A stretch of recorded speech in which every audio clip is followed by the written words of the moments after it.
Aloha and good afternoon, everyone. Based on recently received information, the Honolulu Police Department will be opening a manslaughter investigation involving 2 of our officers. The information that we have preliminary and is subject to change. However, we feel it's important to inform the public at this time. In late December, District 1 Crime Reduction Unit officers stopped a male who they believed was operating a stolen moped in the Alamoana Shopping Center parking lot.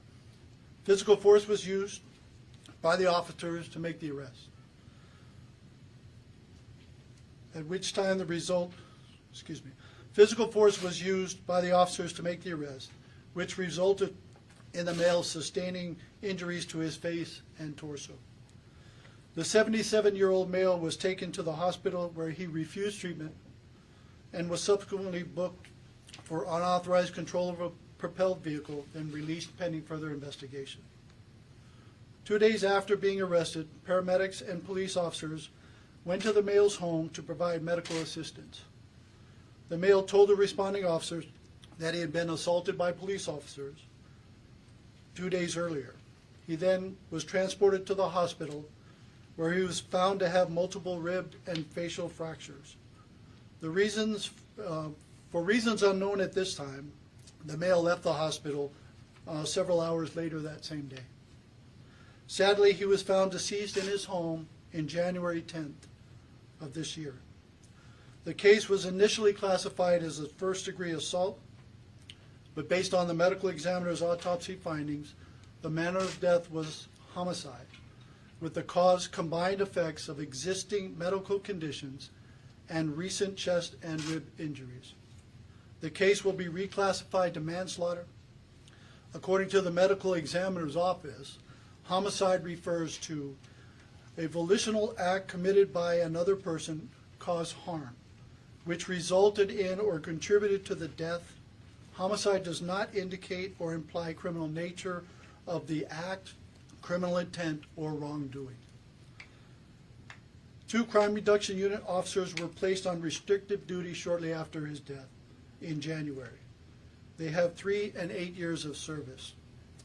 The manslaughter investigation will be conducted by our Criminal Investigation Division and our Professional Standards Office.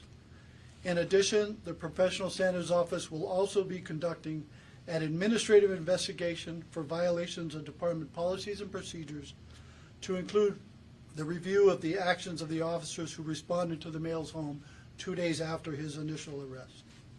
As these investigations are ongoing, we remind everyone that the information may change, and we ask for the public's patience as we move forward.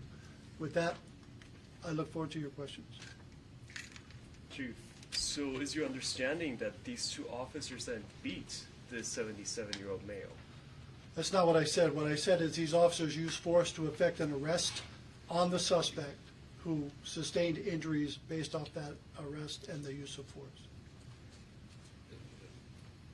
Are the findings correlated though, of the fractures that you mentioned that the individual had to the officers that day of the arrest? I think a part of that portion of what you're asking is under investigation as to the cause of death and the manner. I think the medical examiner's findings is one thing, but I think the investigation needs to continue to find out exactly how and why these things happen. Chief, did you have an exact date on this incident took place? This was late December of 2023. But you don't have a date? I don't remember the exact date. It was sometime, I think it was around Christmas time, because we were conducting hotspot policing operations in the Alamoana area.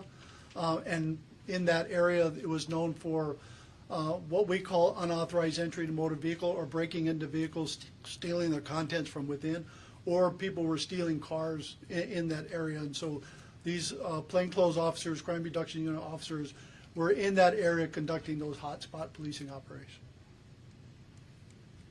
Any idea how long the investigation will take, and what punishment could these officers be facing if found guilty? Well, there are probably several more months before the investigation is concluded. At such time, the investigators will take that case to the prosecutor's office, and then at that time, it needs to be seen what would happen at that point. Was the male resisting arrest? I think the investigation will play that out.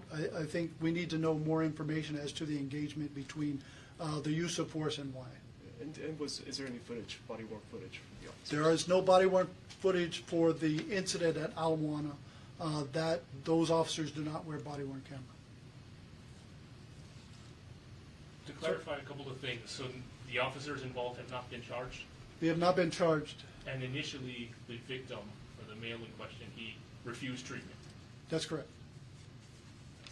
What can you say about the circumstances of the initial incident at Ala Moana? Why was he being arrested again? My understanding is the vehicle that he was operating, the moped, was reported stolen, or at least in our system was reported as stolen.